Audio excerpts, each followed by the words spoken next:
Hello everyone, welcome to Global Online. This is Ankita Sood. So NTA UGC net paper 1 preparation के लिए full syllabus mock test आज मैं आपके लिए लेकर आई हूं, जिसमें टॉप 100 प्लस एमसीक्यूज की सीरीज अवेलेबल है। अपकमिंग एग्जामिनेशन में इसी सीरीज में से as it is questions exam में पूछे जा सकते हैं। तो स्टूडेंट्स, आप सभी इस मॉक टेस्ट को बहुत अच्छे से देखिएगा। यहाँ पर हर एक क्वेश्चन में मैं आपको डिटेल्ड एक्सप्लेनेशन भी दूंगी एंड साथ ही स्मार्ट ट्रिक्स भी बताऊंगी, ताकि इस कम समय में भी आपके सारे कॉन्सेप्ट्स क्लियर हो सकें। इसी के साथ स्टूडेंट्स, इस मॉक टेस्ट के रूल्स मैं आपको बता देती हूँ। सो इसमें टोटल 100 एमसीक्यूज हैं।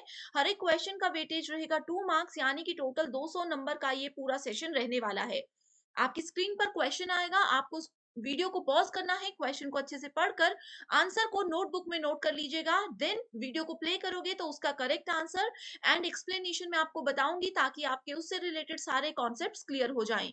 तो बिना चीटिंग किए आप लोग इस मॉक टेस्ट को जरूर अटेम्प्ट कीजिएगा एंड आपने कितना स्कोर किया है 200 में से, ये आप इस वीडियो के एंड में मुझे कमेंट करके जरूर बताइए। Of the most notable universities that evolved during the ancient period in India were situated at।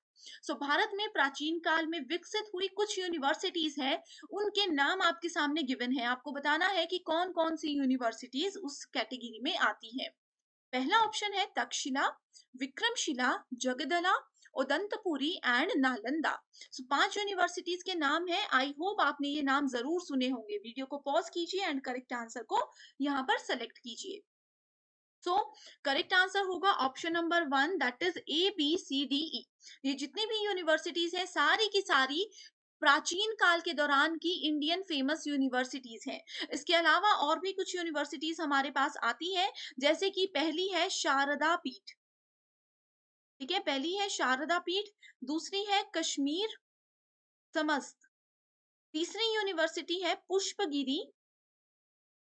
Pushpagiri vihara. Next आ जाती है विक्रमपुर बिहारा। ठीक है, सो ये कुछ यूनिवर्सिटीज हैं जिनके नाम आप लोगों को याद रखने हैं। So next question is, in the context of vocational education competency level 8 as per NSQF is equivalent to what. तो अगर हम लोग वोकेशनल एजुकेशन की बात करें, सो वहां पर NSQF के अंडर अगर किसी स्टूडेंट को कॉम्पिटेंसी लेवल 8 के अंदर माना जाता है, तो वो कौन से डिग्री के इक्विवेलेंट होगा, ये इसमें पूछा गया है। तो क्या वो डॉक्टरल डिग्री यानी कि PhD डिग्री के बराबर होगा, अंडर ग्रेजुएट, डिप्लोमा या मास्टर डिग्री। तो सबसे पहले देखो स्टूडेंट्स, मैं आपको बता देती हूँ कि जो भी स्टूडेंट्स NSQF लेवल 8 से लेकर के लेवल 10 के बीच में एनरोल होते हैं किसी भी मास्टर डिग्री के लिए या फिर किसी भी रिसर्च डिग्री के लिए, उनको जनरल लेवल पर मास्टर डिग्री के इक्विवेलेंट माना जाता है। करेक्ट। सो ये बहुत इंपॉर्टेंट क्वेश्चन है, एग्जाम में जरूर आ सकता है। Next question is statement based question है। in India, increasing access to higher education has been constrained by low completion rates at secondary education stage। तो बहुत ही सिंपल से स्टेटमेंट बोली है कि भारत में जो हायर एजुकेशन के इंस्टीट्यूशंस है, उनकी बढ़ती पहुंच, यानी कि लोग हायर एजुकेशनल इंस्टीट्यूशंस में इजीली पहुंच रहे हैं, उनकी ये इजीली एक्सेस जो हमारे सेकेंडरी एजुकेशन है, यानी कि माध्यमिक शिक्षण के जो स्टेज है, उन पर कम पूर्णता दर से बाधित हुए हैं।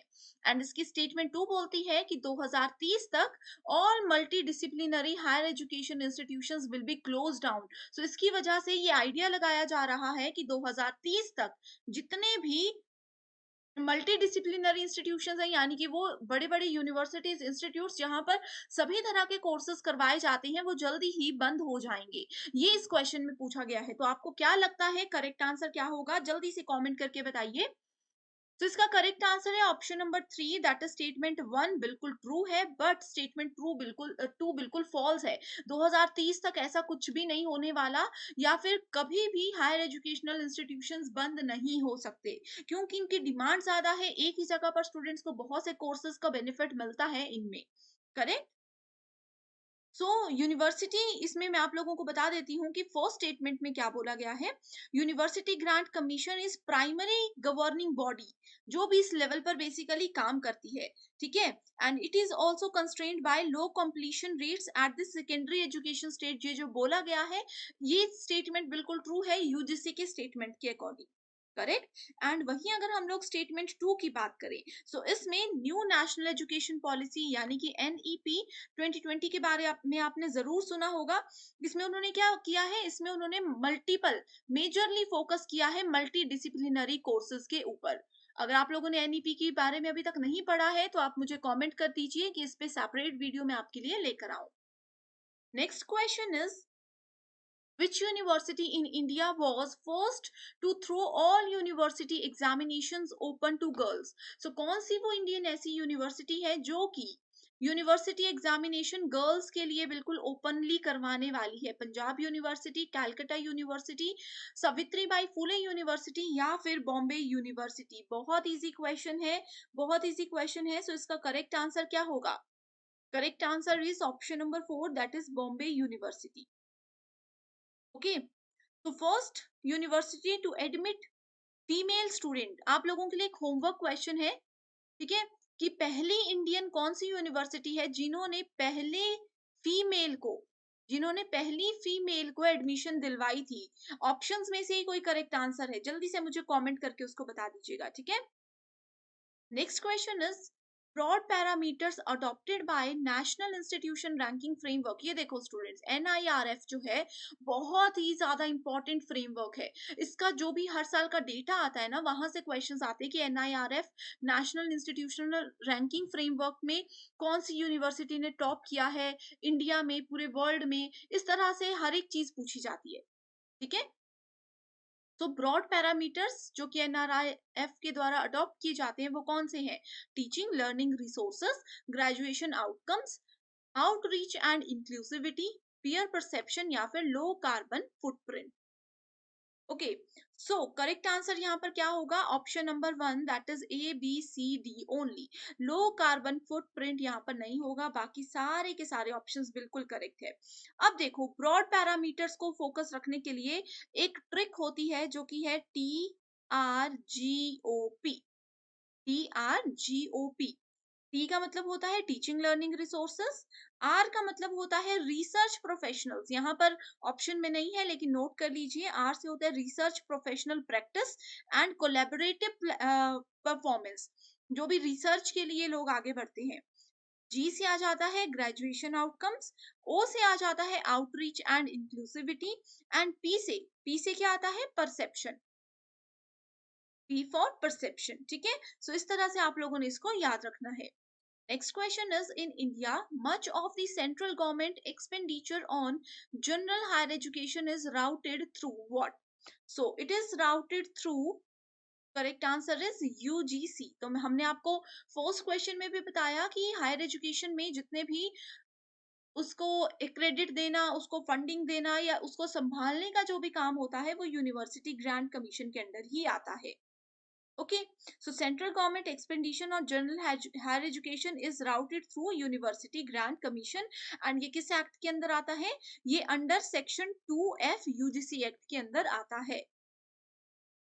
Next question is, according to current estimate, the gross enrollment ratio in higher education in India is around 27%, which is expected to be increased to how many percent by the end of 2035? अब देखो students, ये जो percentage और कुछ year का estimate लगाया जाता है, ये सब चीजें क्या होती है? आपने नेशनल एजुकेशन पॉलिसी 2020 के बारे में अगर सुना होगा तो उन्होंने एजुकेशन को, स्पेशली हायर एजुकेशन को बेहतरीन बनाने के लिए बहुत से इनिशिएटिव्स लिए हैं। एंड उन्हीं इनिशिएटिव्स में उन्होंने कुछ एजेंडा सेट किए हैं, कुछ टारगेट सेट किए हैं कि 2023 तक हम अपनी एजुकेशन को यहाँ पर पहुंचाएंगे, 2030 तक हमारा एजुकेशन सिस्टम वहां तक पहुंच जाएगा। इस तरह से चीजों को डिवाइड किया जाता है। ओके, सो इसमें कितना बताया गया है? इसमें 50% का एक एवरेज ये मान करके चले हुए हैं, इसको आपने डायरेक्टली याद रखना है।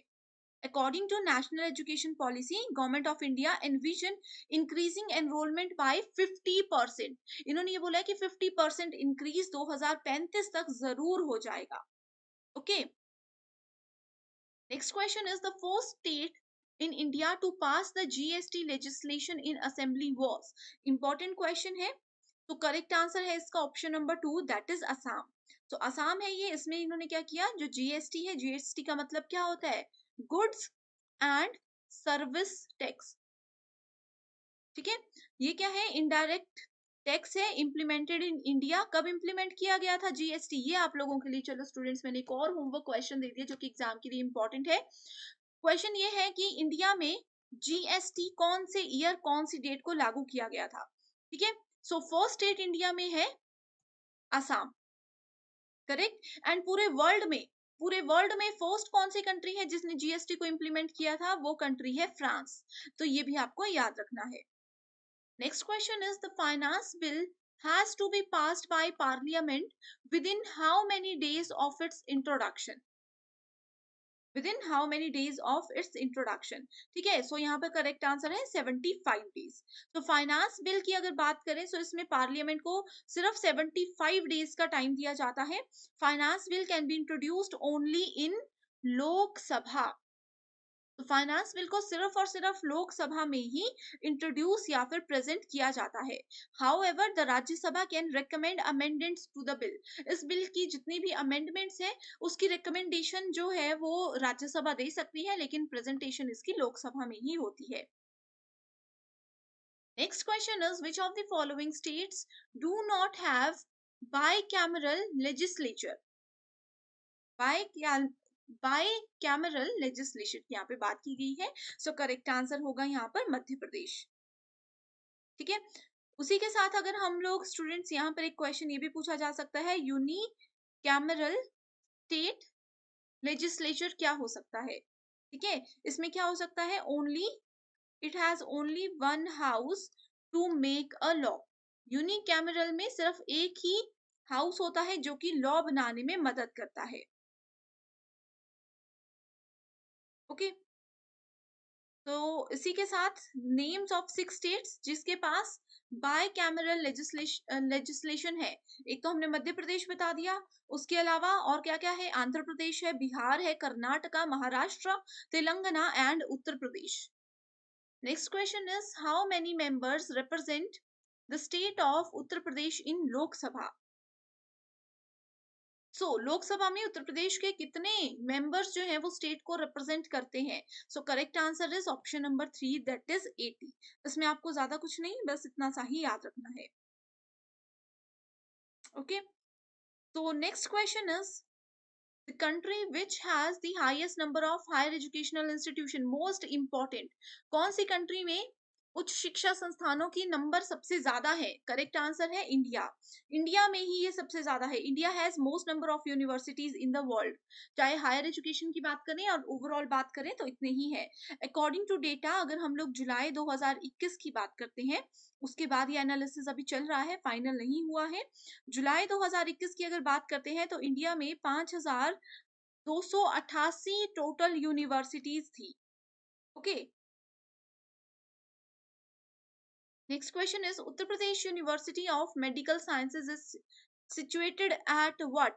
Etawah. Correct. Next question is which of the following entries of the Indian constitutions deal with coordination and determination of standards in institutions for higher education or research or scientific and technical institution? बिल्कुल basic question है। Correct answer आ जाएगा यहाँ पर option number 4, that is entry 66। ठीक है, entry 66 आपको directly याद रखना है। How many members of Rajya Sabha can be nominated by the president of India? ये एक प्रीवियस ईयर क्वेश्चन है जो कि एग्जाम में बार बार पूछा जा सकता है। ठीक है, इसमें क्या पूछा है? कितने मेंबर्स होते हैं राज्यसभा के जो कि प्रेसिडेंट ऑफ इंडिया के द्वारा नॉमिनेट किए जा सकते हैं? तो वो होता है करेक्ट आंसर 12। ये किस आर्टिकल के अंदर आता है? आर्टिकल नंबर 80 कॉन्स्टिट्यूशन में, आर्टिकल नंबर 80 के अंदर ये बताया गया है। ठीक है, नेक्स्ट क्वेश्चन पर जाने से पहले मैं आपको बता देना चाहती हूँ कि NTA UGC NET paper 2 preparation के लिए कंप्लीट स्टडी मटेरियल हम लेकर आए हैं, जिसमें आपको full syllabus notes and MCQs मिलते हैं। टोटल 10 यूनिट्स के नोट्स यहाँ पर मिलेंगे। Most important, most repeated and most expected questions की सीरीज आपको यहाँ पर मिलती है, जो कि एज इट इज आपके अपकमिंग एग्जाम में पूछे जा सकते हैं एंड ये इसके साथ साथ आपके इंटरव्यू को क्वालिफाई करने में भी मदद करेंगे। आपके सामने जो भी सब्जेक्ट्स की लिस्ट है उसको चेक कीजिए। एंड स्क्रीन पर दिए गए किसी भी एक नंबर पर व्हाट्सएप की मदद से कांटेक्ट करके आप इस स्टडी मटेरियल का बेनिफिट उठा सकते हो। इसमें हम आपको देते हैं फ्लैट 20% ऑफ, यानी कि इसके लिए आपको पे करना है सिर्फ 1280 रुपीज। एंड इस स्टडी मटेरियल का बेनिफिट आप और भी टीचिंग एग्जाम्स को क्वालिफाई करने के लिए उठा सकते हो। तो आज ही इसको ज्वाइन कर लीजिए। Next question is NSQF organizes qualification according to series of levels of what? So यहाँ पर करेक्ट आंसर है option number 1, knowledge, skills and aptitude sorry. Okay, so ये 3 चीजें इसके अंदर आती हैं। एंड इसमें अगर टोटल लेवल्स की बात करें सो टोटल 10 लेवल्स होते हैं। ठीक है, हर एक लेवल की अपनी रिस्पॉन्सिबिलिटीज होती हैं, लेकिन मेजर फोकस उनका नॉलेज, स्किल्स और एप्टीट्यूड पर ही होता है। Next question is which country has a flexible constitution? कौन सी कंट्री का कॉन्स्टिट्यूशन सबसे ज्यादा लचीला है, फ्लेक्सिबल है, जो कि सबको इजीली समझ में आ जाता है एंड सब उसको एक्सेप्ट भी इजीली करते हैं, कोई डाउट नहीं होता। सो करेक्ट आंसर है UK, United kingdom. Okay, flexible constitution है इसमें, जो कि कोडिफाइड और अनरिटन है, यानी कि इसको कहीं पर भी लिखा नहीं गया है, वो समय आने पर जरूरत के हिसाब से चीजें यहाँ पर बदली जा सकती हैं। अगला क्वेश्चन है विच of the following universities in ancient India attend celebrity as the seat of both Brahminical and Buddhist learning during the time of सिद्ध नागार्जुना? बहुत ही ज्यादा इंपॉर्टेंट क्वेश्चन है, डायरेक्ट आंसर है इसका श्रीधन्य कटक। ठीक है, इसमें कुछ भी नहीं समझना, डायरेक्ट एज इट इज इसकी डेफिनेशन यहाँ पर दी गई है, ये यूनिवर्सिटी का नाम है। अब देखो स्टूडेंट्स, जैसे कि पहले हमने डिस्कस किया था, अगर आपने पुराने सेशंस देखे होंगे तो नालंदा, तक्षशिला, विक्रमशिला, इस तरह की यूनिवर्सिटीज पर यूजीसी नेट पेपर 1 में ज्यादा क्वेश्चंस आते थे। लेकिन अब जैसे यहाँ पर आप देख सकते हो धर्मगांजा, श्रीधन्य कटक, ठीक है, इस तरह की जो यूनिवर्सिटीज हैं जिनके नाम शायद आपने सिलेबस में भी नहीं देखे होंगे, बट इंपॉर्टेंट यूनिवर्सिटीज हैं, किसी सब टॉपिक के अंदर आती हैं। अब एनटीए उस तरह के क्वेश्चंस पूछता है, तो ये थोड़ा सा हायर एजुकेशन के डिफिकल्ट लेवल के क्वेश्चंस हैं जो कि जरूर एग्जाम में आएंगे ही आएंगे। The term hermeneutics is drawn from?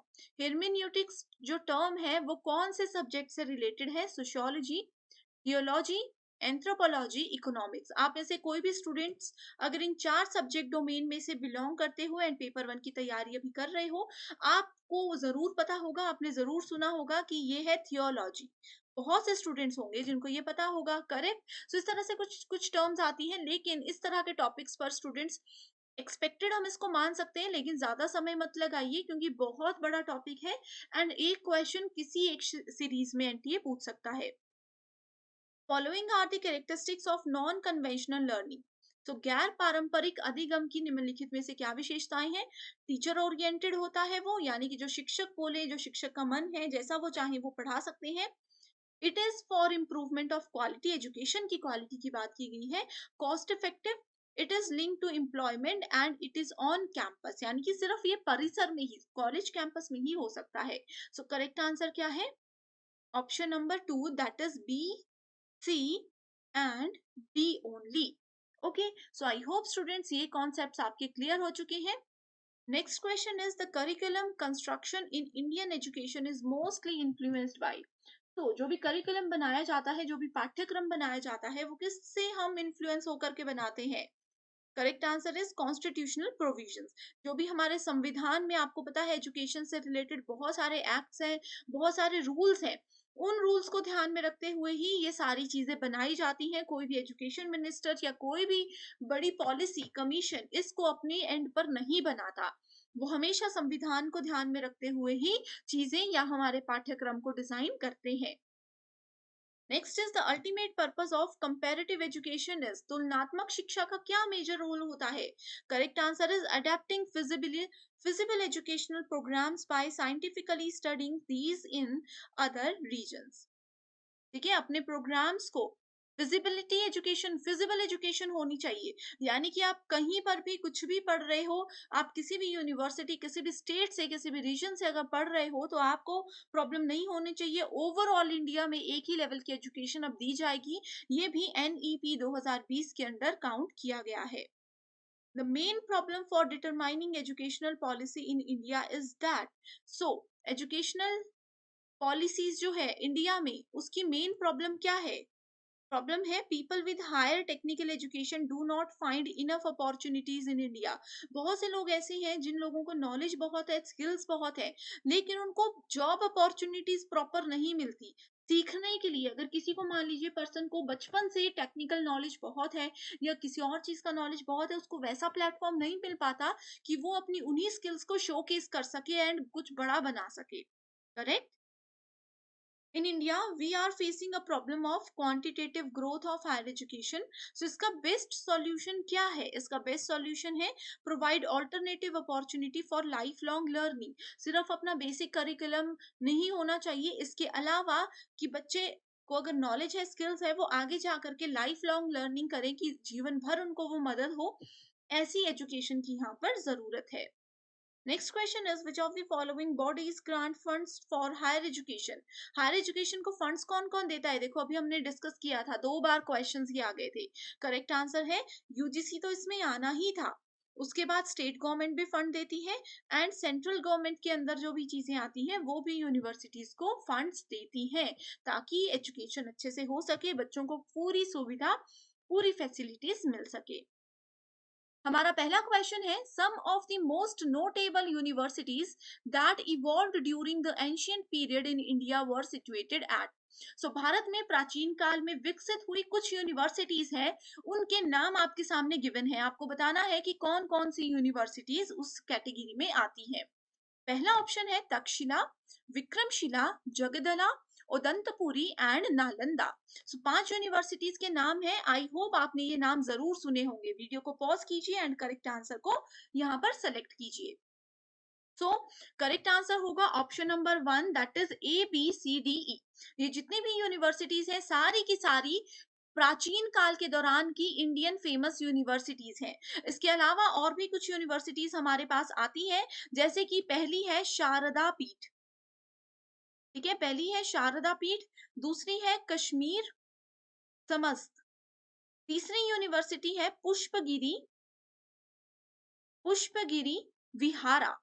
Next आ जाती है विक्रमपुर बिहारा। ठीक है, सो ये कुछ यूनिवर्सिटीज हैं जिनके नाम आप लोगों को याद रखने हैं। NSQF is equivalent to what? तो अगर हम लोग वोकेशनल एजुकेशन की बात करें, तो वहां पर NSQF के अंडर अगर किसी स्टूडेंट को कॉम्पिटेंसी लेवल 8 के अंदर माना जाता है, तो वो कौन से डिग्री के इक्विवेलेंट होगा, ये इसमें पूछा गया है। तो क्या वो डॉक्टरल डिग्री यानी कि PhD डिग्री के बराबर होगा, अंडर ग्रेजुएट, डिप्लोमा या मास्टर डिग्री? तो सबसे पहले देखो स्टूडेंट्स, मैं आपको बता देती हूँ कि जो भी स्टूडेंट्स NSQF लेवल 8 से लेकर के लेवल 10 के बीच में एनरोल होते हैं किसी भी मास्टर डिग्री के लिए या फिर किसी भी रिसर्च डिग्री के लिए, उनको जनरल लेवल पर मास्टर डिग्री के इक्विवेलेंट माना जाता है। करेक्ट। सो ये बहुत इंपॉर्टेंट क्वेश्चन है, एग्जाम में जरूर आ सकता है। Next question is statement based question है। in India, increasing access to higher education has been constrained by low completion rates at secondary education stage. तो बहुत ही सिंपल से स्टेटमेंट बोली है कि भारत में जो हायर एजुकेशन की इंस्टीट्यूशंस है, उनकी बढ़ती पहुंच, यानी कि लोग हायर एजुकेशनल इंस्टीट्यूशंस में इजीली पहुंच रहे हैं, उनकी ये इजीली एक्सेस जो हमारे सेकेंडरी एजुकेशन है यानी कि माध्यमिक शिक्षण के जो स्टेज है, उन पर कम पूर्णता दर से बाधित हुए हैं। एंड इसकी स्टेटमेंट 2 बोलती है कि 2030 तक all multi disciplinary higher education institutions will be close down. So इसकी वजह से ये आइडिया लगाया जा रहा है कि 2030 तक जितने भी मल्टी डिसिप्लिनरी इंस्टीट्यूशंस हैं, यानी कि वो बड़े बड़े यूनिवर्सिटीज, इंस्टीट्यूट्स जहां पर सभी तरह के कोर्सेज करवाए जाते हैं, वो जल्दी ही बंद हो जाएंगे। ये इस क्वेश्चन में पूछा गया है। तो आपको क्या लगता है करेक्ट आंसर क्या होगा? जल्दी से कमेंट करके बताइए। तो इसका करेक्ट आंसर है option number 3, that is statement 1 बिल्कुल ट्रू है, बट स्टेटमेंट 2 बिल्कुल फॉल्स है। 2030 तक ऐसा कुछ भी नहीं होने वाला, या फिर कभी भी हायर एजुकेशनल इंस्टीट्यूशंस बंद नहीं हो सकते, क्योंकि इनकी डिमांड ज्यादा है। एक ही जगह पर स्टूडेंट्स को बहुत से कोर्सेज का बेनिफिट मिलता है इनमें। करेक्ट। सो यूनिवर्सिटी, इसमें मैं आप लोगों को बता देती हूँ कि फर्स्ट स्टेटमेंट में क्या बोला गया है। University grant commission is primary governing body, जो भी इस लेवल पर बेसिकली काम करती है, ठीक है। And it is also constrained by low completion rates at the secondary education state. ये जो बोला गया है, ये स्टेटमेंट बिल्कुल ट्रू है यूजीसी के स्टेटमेंट के अकॉर्डिंग, करेक्ट। एंड वहीं अगर हम लोग स्टेटमेंट 2 की बात करें, सो इसमें न्यू नेशनल एजुकेशन पॉलिसी यानी कि एनईपी 2020 के बारे में आपने जरूर सुना होगा। इसमें उन्होंने क्या किया है, इसमें उन्होंने मल्टीपल, मेजरली फोकस किया है मल्टी डिसिप्लिनरी कोर्सेज के ऊपर। अगर आप लोगों ने एनईपी के बारे में अभी तक नहीं पढ़ा है तो आप मुझे कमेंट कर दीजिए कि इस पे सेपरेट वीडियो मैं आपके लिए लेकर आऊं। Next question is, which university in India was first to throw all university examinations open to girls? So कौन सी वो इंडियन ऐसी यूनिवर्सिटी है जो कि यूनिवर्सिटी एग्जामिनेशन गर्ल्स के लिए बिल्कुल ओपनली करवाने वाली है? Punjab university, Calcutta university, Savitri by Phule university या फिर बॉम्बे यूनिवर्सिटी? बहुत इजी क्वेश्चन है, बहुत इजी क्वेश्चन है। सो इसका करेक्ट आंसर क्या होगा? Correct answer is option number 4, that is Bombay university. Okay, तो first university to admit female student. आप लोगों के लिए एक होमवर्क क्वेश्चन है, ठीक है, कि पहली इंडियन कौन सी यूनिवर्सिटी है जिन्होंने पहली फीमेल को एडमिशन दिलवाई थी? ऑप्शंस में से ही कोई करेक्ट आंसर है, जल्दी से मुझे कमेंट करके उसको बता दीजिएगा, ठीक है। Next question is, broad parameters adopted by national institution ranking framework. ये देखो स्टूडेंट्स, एनआईआरएफ जो है बहुत ही ज्यादा इंपॉर्टेंट फ्रेमवर्क है। इसका जो भी हर साल का डेटा आता है ना, वहां से क्वेश्चंस आते हैं कि NIRF national institutional ranking framework में कौन सी यूनिवर्सिटी ने टॉप किया है इंडिया में, पूरे वर्ल्ड में। इस तरह से हर एक चीज पूछी जाती है, ठीक है। तो ब्रॉड पैरामीटर्स जो कि एनआरआईएफ के द्वारा अडॉप्ट किए जाते हैं वो कौन से हैं? Teaching learning resources, graduation outcomes, outreach and inclusivity, peer perception या फिर low carbon footprint. Okay, so correct answer यहाँ पर क्या होगा? Option number 1, that is A B C D only. Low carbon footprint यहाँ पर नहीं होगा, बाकी सारे के सारे ऑप्शंस बिल्कुल करेक्ट है। अब देखो, ब्रॉड पैरामीटर्स को फोकस रखने के लिए एक ट्रिक होती है जो कि है TRGOP। TRGOP, टी का मतलब होता है टीचिंग लर्निंग रिसोर्सेस, आर का मतलब होता है रिसर्च प्रोफेशनल्स। यहाँ पर ऑप्शन में नहीं है लेकिन नोट कर लीजिए, आर से होता है research professional practice and collaborative performance, जो भी रिसर्च के लिए लोग आगे बढ़ते हैं। जी से आ जाता है ग्रेजुएशन आउटकम्स, ओ से आ जाता है outreach and inclusivity, and P से क्या आता है? परसेप्शन, पी फॉर परसेप्शन, ठीक है। सो इस तरह से आप लोगों ने इसको याद रखना है। Next question is, in India, much of the central government expenditure on general higher education is routed through what? So it is routed through, correct answer is UGC। तो हमने आपको फर्स्ट क्वेश्चन में भी बताया कि हायर एजुकेशन में जितने भी उसको क्रेडिट देना, उसको फंडिंग देना या उसको संभालने का जो भी काम होता है वो यूनिवर्सिटी ग्रांट कमीशन के अंडर ही आता है। Okay, so central government expenditure on general higher education is routed through University Grant Commission, and ये किस एक्ट के अंदर आता है? ये under section 2F UGC act के अंदर आता है। Next question is, according to current estimate, the gross enrollment ratio in higher education in India is around 27%, which is expected to be increased to how many percent by the end of 2035? अब देखो students, ये जो percentage और कुछ year का estimate लगाया जाता है, ये सब चीजें क्या होती है? आपने नेशनल एजुकेशन पॉलिसी 2020 के बारे में अगर सुना होगा तो उन्होंने एजुकेशन को, स्पेशली हायर एजुकेशन को बेहतरीन बनाने के लिए बहुत से इनिशिएटिव्स लिए हैं। एंड उन्हीं इनिशिएटिव्स में उन्होंने कुछ एजेंडा सेट किए हैं, कुछ टारगेट सेट किए हैं कि 2023 तक हम अपनी एजुकेशन को यहाँ पर पहुंचाएंगे, 2030 तक हमारा एजुकेशन सिस्टम वहां तक पहुंच जाएगा। इस तरह से चीजों को डिवाइड किया जाता है। ओके, सो इसमें कितना बताया गया है? इसमें 50% का एक एवरेज ये मान करके चले हुए हैं, इसको आपने डायरेक्टली याद रखना है। According to National Education Policy, Government of India envision increasing enrollment by 50%। इन्होंने ये बोला है कि 50% इंक्रीज 2035 तक जरूर हो जाएगा। Okay, Next question is the first state in India to pass the GST legislation in assembly was. Important question है, तो करेक्ट आंसर है इसका option number 2, that is Assam.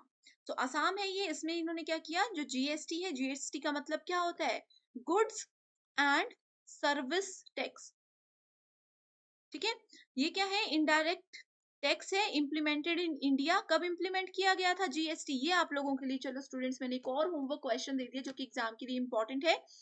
Question ये है कि इंडिया में जीएसटी कौन से ईयर, कौन सी डेट को लागू किया गया था, ठीक है। सो फर्स्ट स्टेट इंडिया में है असम, करेक्ट। एंड पूरे वर्ल्ड में फर्स्ट कौन सी कंट्री है जिसने जीएसटी को इंप्लीमेंट किया था, वो कंट्री है फ्रांस। तो ये भी आपको याद रखना है। Next question is the finance bill has to be passed by parliament within how many days of its introduction, within how many days of its introduction, ठीक है। सो यहाँ पर करेक्ट आंसर है 75 डेज। तो finance bill की अगर बात करें तो इसमें पार्लियामेंट को सिर्फ 75 डेज का टाइम दिया जाता है। Finance bill can be introduced only in Lok Sabha, तो फाइनेंस बिल को सिर्फ और सिर्फ लोकसभा में ही इंट्रोड्यूस या फिर प्रेजेंट किया जाता है। However the Rajya Sabha can recommend amendments to the bill, इस बिल की जितनी भी अमेंडमेंट्स है उसकी रिकमेंडेशन जो है वो राज्यसभा दे सकती है, लेकिन प्रेजेंटेशन इसकी लोकसभा में ही होती है। Next question is which of the following states do not have bicameral legislature,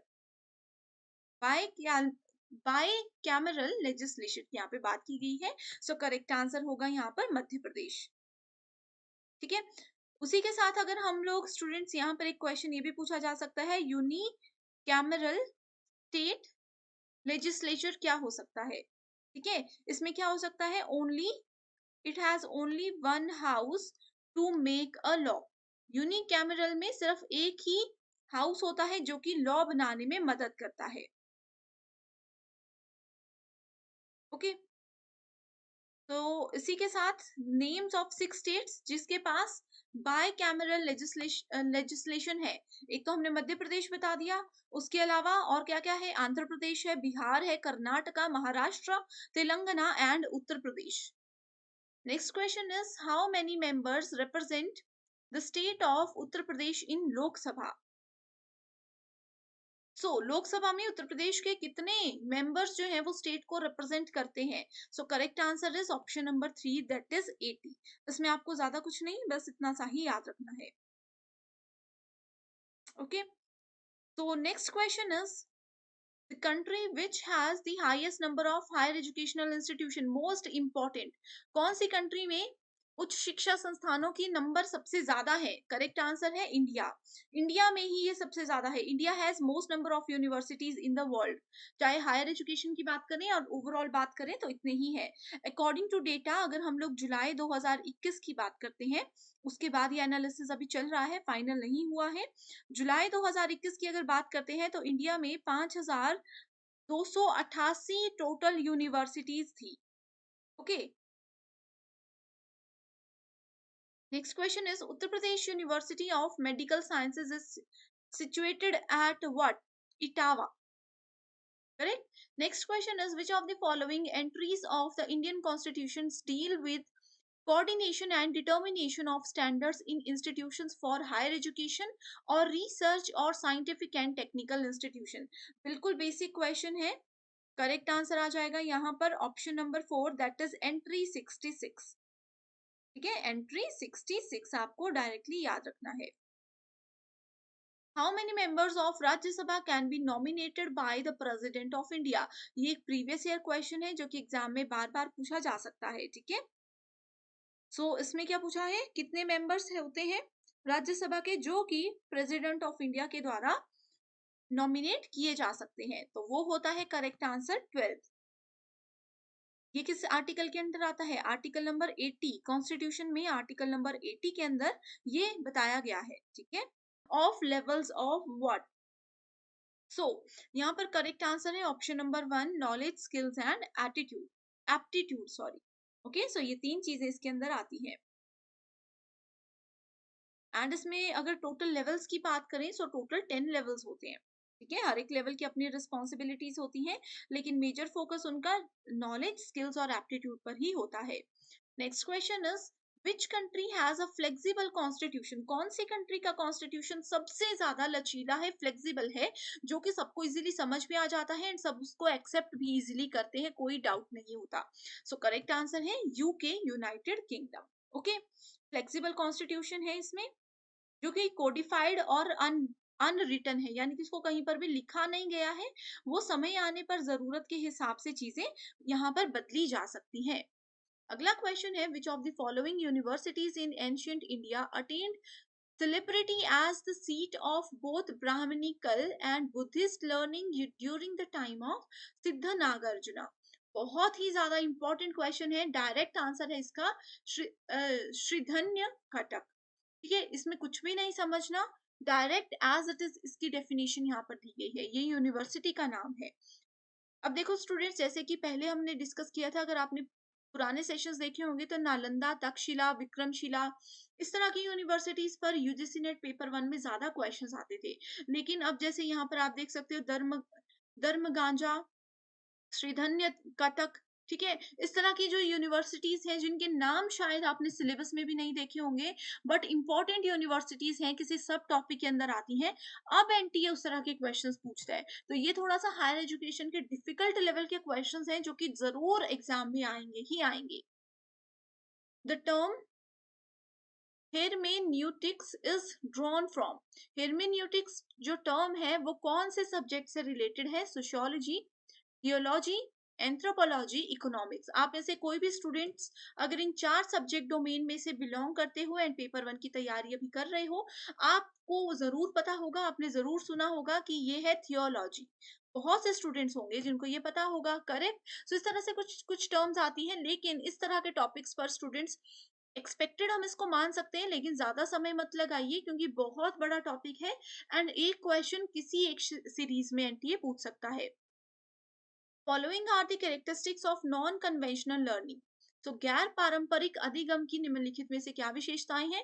teacher oriented होता है वो, यानी कि जो शिक्षक बोले, जो शिक्षक का मन है, जैसा वो चाहे वो पढ़ा सकते हैं। It is for improvement of quality, education की क्वालिटी की बात की गई है। Cost effective, it is link to employment and it is on campus, यानी कि सिर्फ ये परिसर में ही, कॉलेज कैंपस में ही हो सकता है। सो करेक्ट आंसर क्या है? Option number 2, that is B, C and D only. Okay, so I hope students ये concepts आपके clear हो चुके हैं। Next question is the curriculum construction in Indian education is mostly influenced by, तो जो भी करिकुलम बनाया जाता है, जो भी पाठ्यक्रम बनाया जाता है, वो किससे हम इन्फ्लुएंस होकर के बनाते हैं? Correct answer is constitutional provisions.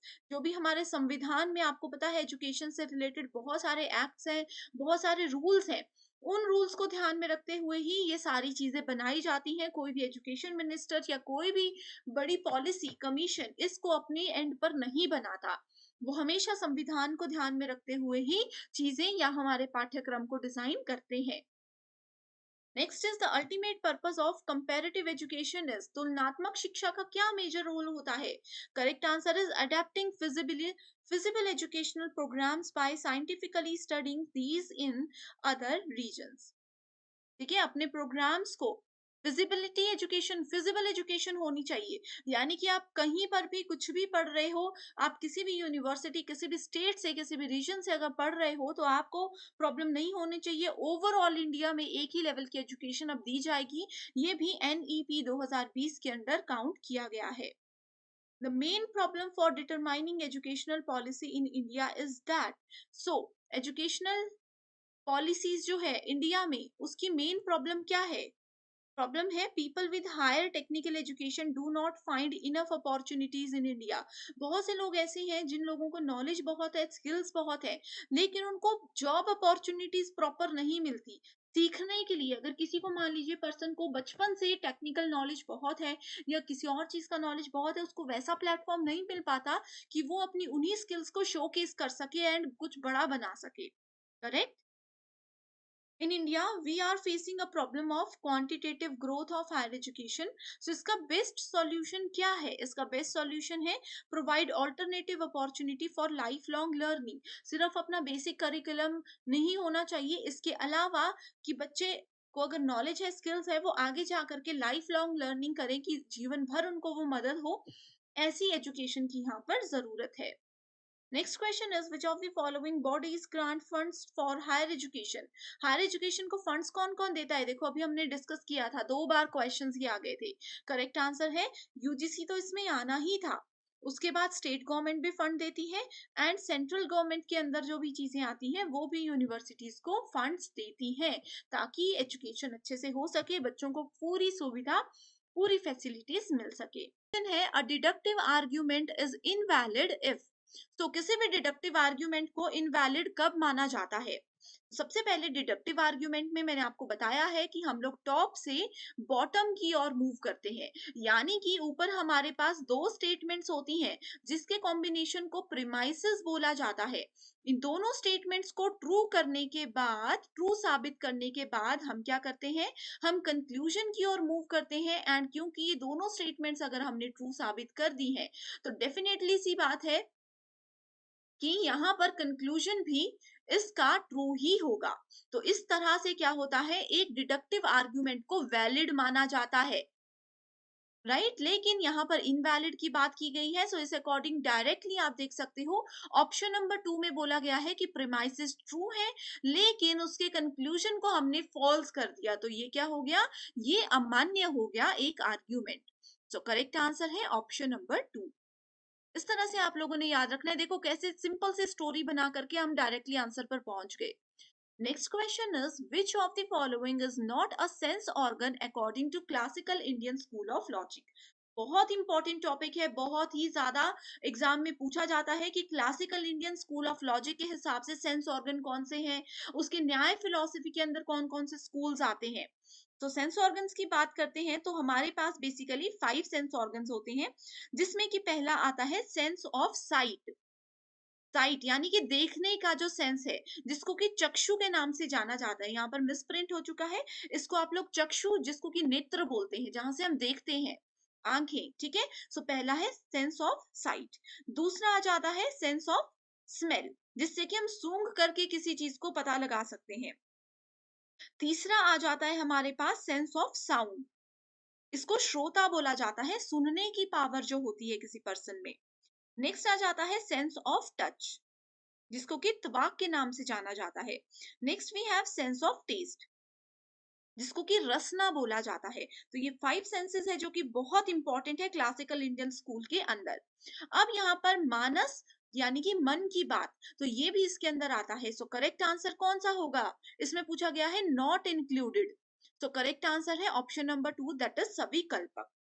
अब स्टूडेंट्स आपको बता देती हूँ कि सभी कल्पक क्या होता है। सो सभी कल्पक का मतलब होता है प्रत्यक्ष। प्रत्यक्ष आपको पता है, परसेप्शन, जो चीज हमारे सामने होती है, कोई चीज हमने अपनी आंखों से देख ली, तो उस चीज के लिए हमें किसी सबूत की जरूरत नहीं पड़ती, दैट इज कॉल्ड प्रत्यक्ष।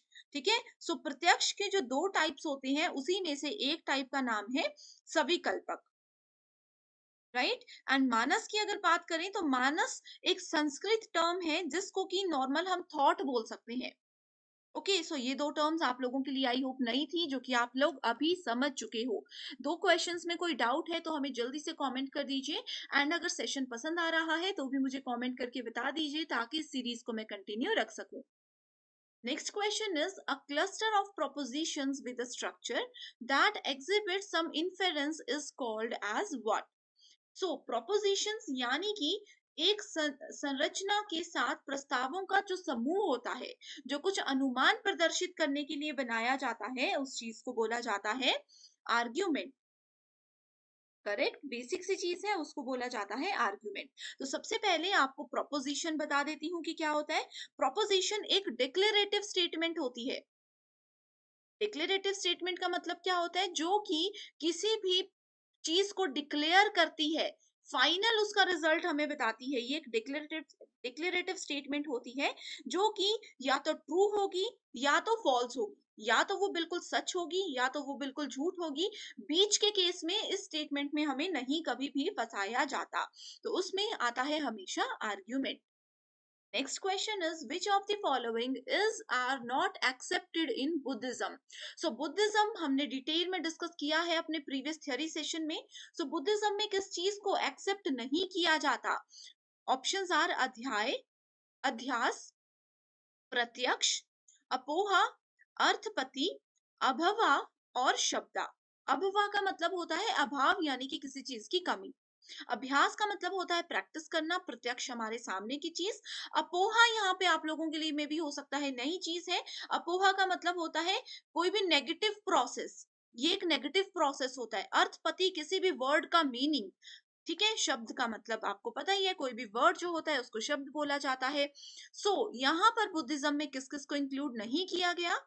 यहाँ पर यार इंक्लूड नहीं किया गया है ए, डी, ई एंड एफ, ये वर्ड्स को इंक्लूड नहीं किया गया, सिर्फ प्रत्यक्ष और अपोहा को ही ऐड किया गया है। अपोहा का मतलब एक्सक्लूजन थ्योरी,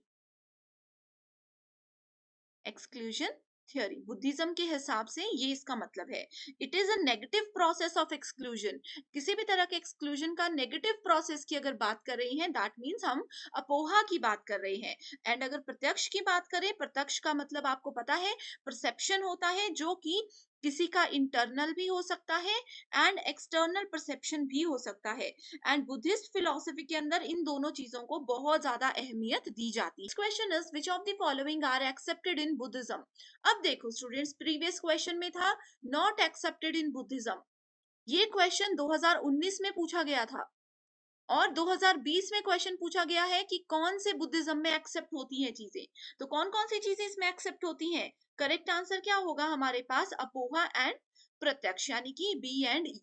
तो इसीलिए मैं कह रही हूँ कि जो भी मैं चीजें आपको बता रही हूँ, इनको आप लोग नोट कर लीजिए, वही क्वेश्चंस एग्जाम में आते हैं। इंडियन लॉजिक और जो आपकी लॉजिकल रीजनिंग यूनिट नंबर 6 है, इसमें आप लोग सिर्फ प्रीवियस ईयर क्वेश्चंस भी अगर कर लोगे ना, तो आप सब चीजें समझ जाओगे कि कैसे क्वेश्चंस को ही घुमा करके हर साल पूछा जाता है। Correct. Next question is, which of the following schools has not accepted Anumana inference as a valid source of knowledge? So Anumana में valid source of knowledge किसको नहीं माना गया? बहुत से स्टूडेंट्स हमें बोलते हैं कि हमारे कॉन्सेप्ट्स क्लियर है, लेकिन आंसर पता नहीं गलत क्यों हो जाता है। ये जो छोटे छोटे से वर्ड्स हैं, जैसे यहाँ पे नॉट एक्सेप्टेड बोला है, तो आपने इस पर ध्यान देना है। सो इसके अकॉर्डिंग करेक्ट आंसर क्या आ जाएगा? करेक्ट आंसर आ जाएगा चारवाक। ठीक है। सो चारवाक क्या है? It has not accepted anumana as a valid source of knowledge. Charvaka was philosophical school of thought, जिसको कि 600 बीसीई में इंडिया के द्वारा डेवलप किया गया था। Next question is, which of the following pramanas are accepted by Vaisheshika philosophy? So Vaisheshika philosophy के अंदर कौन कौन से प्रमाण आते हैं, किसको इंक्लूड किया गया है या नहीं किया गया, उसकी भी एक लिस्ट बना दीजिए।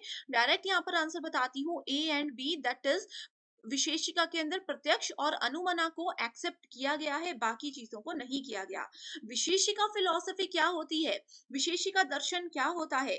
ये इंडियन फिलॉसफी के, जो मैंने आपको बताया कि 6 स्कूल्स हैं, उन स्कूल्स में से एक बहुत इंपॉर्टेंट स्कूल का नाम है विशेषिका फिलॉसफी। ठीक है। कन्नड़ कश्यप जो थे वो इस स्कूल के फाउंडर थे। एंड विशेषिका वर्ड जो है वो विशेष यानी कि पर्टिकुलर वर्ड जो आपने सुना है उससे लेकर के बना हुआ है। ओके। इसमें फिजिक्स, मेटाफिजिक्स, इस तरह के 6 कैटेगरीज में इसको डिवाइड किया गया था। एंड इसके अंदर अगर हम बात करें, द्रव्य, गुना, कर्मा, सामान्य, विशेषा एंड समव्या, इन सब चीजों को ऐड किया जाता था। रियलिटी, गॉड, सोल जो भी होती है ना, आत्माएं, भगवान, इन सब चीजों से रिलेटेड भी यहाँ पर डिस्कशन होती थी। Next question is the sequential order of syllogism of न्याय फिलोसफी। तो न्याय फिलोसफी के अंदर एक सीक्वेंस होता है, उसको आपने यहाँ पर अरेंज करना है। तो सबसे पहले आ जाएगा हमारे पास, क्या आ जाएगा? प्रतिज्ञा आ जाएगा। ठीक है। प्रतिज्ञा आ जाता है। Then we have hetu, then we have udaharana यानी कि example, then we have upanaya, then we have nigamana. So ये एक फॉर्म है जो कि आप लोगों के लिए बहुत इंपॉर्टेंट है, आपने याद रखना है। न्याय फिलॉसफी क्या है? न्याय फिलॉसफी भी इंडियन फिलॉसफी के 6 स्कूल्स में से एक स्कूल है एंड गौतम जो है वो मेन प्रोपोनेंट है इस फिलॉसफी के, ये आपने याद रख लेना है। Okay, next question is, according to classical Indian school of logic, न्याय which of the following conditions must be fulfilled by a true middle term हेतु? सो इसके डायरेक्टली आंसर पर ही जाते हैं। बेसिक सा क्वेश्चन है, A B C D only, यानी कि जितनी भी टर्म्स है वो इससे रिलेटेड बिल्कुल बिल्कुल सही बताई गई है। Okay, which given below are two statement, statement 1 and 2। Upanishadic tradition से रिलेटेड कौन सी स्टेटमेंट्स ट्रू है? Paravidya means knowledge that transcends human experience and Apar Vidya means knowledge based on the human experience। दो क्वेश्चंस दिए हैं, दो statements दी हैं। सबसे पहले बता देती हूँ कि उपनिषद क्या होता है। उपनिषद एक फिलोसफिकल रिलीजियस टेक्स्ट है जो कि हिंदुइज्म के अंदर आता है, हिंदू धर्म के अंदर आता है। सनातन धर्म आप लोगों ने जरूर सुना होगा वर्ड, वो सब चीजें उपनिषद के साथ जुड़ी हुई है। ओके, सो यहाँ पर दोनों ही स्टेटमेंट्स इससे रिलेटेड बिल्कुल ट्रू है। अगला क्वेश्चन है, न्याय फिलॉसफी को हमने अरेंज करना है। ये क्वेश्चन देखो इस तरह से, न्याय फिलॉसफी के सीक्वेंशियल ऑर्डर इसको हमने अरेंज करना है। सो करेक्ट आंसर है, पहले है प्रतिज्ञा, then we have hetu, then we have उदाहरणा, निगमना, सॉरी उपन्याय, देन निगमना। सेम क्वेश्चन अभी हमने किया, थोड़ा सा घुमा करके यहाँ पर पूछा गया है और कुछ भी नहीं है। सो इस तरह से स्टूडेंट्स, अगर देखो आप हमारे इंडियन लॉजिक का 1 आवर वाला सेशन देख लेते हो, लिंक डिस्क्रिप्शन में मिल जाएगा। 20 मिनट्स वाला सेशन देख लेते हो एंड ये एमसीक्यू सीरीज देख लेते हो, तो 100% आपका जो है सारे कॉन्सेप्ट इसी में से क्लियर हो जाएंगे। सो डिस्क्रिप्शन बॉक्स में एक प्लेलिस्ट का लिंक है, वहां पर आप देखिए, मेरे नाम से आपको बहुत सारे वीडियोस मिल जाएंगे जो कि आपकी रिवीजन में मदद करते हैं। What is the correct sequence of steps in the case of inference according to Indian logic? So Indian logic के हिसाब से देखो वही क्वेश्चन है, वही क्वेश्चन थोड़ा सा घुमा दिया गया है, फिर से अरेंज करना है। तो अरेंजमेंट पहले आता है प्रतिजना, जिसको कि प्रतिज्ञा बोला जाता है, हम तब से इसको प्रतिज्ञा बोल रहे थे, कहीं पर प्रतिजना लिखा होता है जैसे कि स्टेटमेंट ऑफ थीसिस। ओके, दूसरा आ जाता है फिर हेतु, यानी कि स्टेटमेंट ऑफ रीजन। ये इनकी इंग्लिश डेफिनेशन है, ये इनके संस्कृत एंड हिंदी वर्ड्स हैं, आपको सब कुछ नोट कर लेना है क्योंकि वही क्वेश्चंस आते हैं। नेक्स्ट आ जाता है उदाहरणा, giving an example over here, and next आ जाता है उपनया, statement of similarities, then we have nigamana, affirmation of thesis as proved. So ये आ गया निगमना, राइट। सो इस तरह से आपने इसको अरेंज कर दिया, जो प्रीवियस क्वेश्चन था वही क्वेश्चन ये है, बस इंग्लिश में कुछ स्टेटमेंट्स ऐड कर दी गई है। अब देखो ये भी सेम ही क्वेश्चन है, यहाँ पर तो आप लोगों को ब्रैकेट में हेतु, प्रतिजना ये सब लिखा था, लेकिन इस क्वेश्चन में नहीं लिखा है, तो आपको ये क्वेश्चंस को, ये स्टेटमेंट्स को देख करके समझना है कि कौन सी स्टेटमेंट क्या है। द हिल हैज फायर, पहाड़ से धुआं निकल रहा है, ये क्या हो सकता है? ये प्रतिजना के अंदर आता है। बिकॉज इट हैज स्मोक, इसको आप इस तरह से लिख सकते हो, प्रतिजना, बिकॉज इट हैज स्मोक, ये क्या आ गया? ये आ गया हेतु की कैटेगरी में। Whenever whatever has smoke has fire, for example oven, ये क्या दे दिया? एग्जाम्पल, यानी कि ये क्या दे दिया? उदाहरण, ठीक है। This hill has smoke which is invariably associated with fire, यानी कि इस पहाड़ में से धुआं निकल रहा है जो कि आग से जुड़ा हुआ नहीं है। ये क्या आ गया? ये उपन्याय आ गया।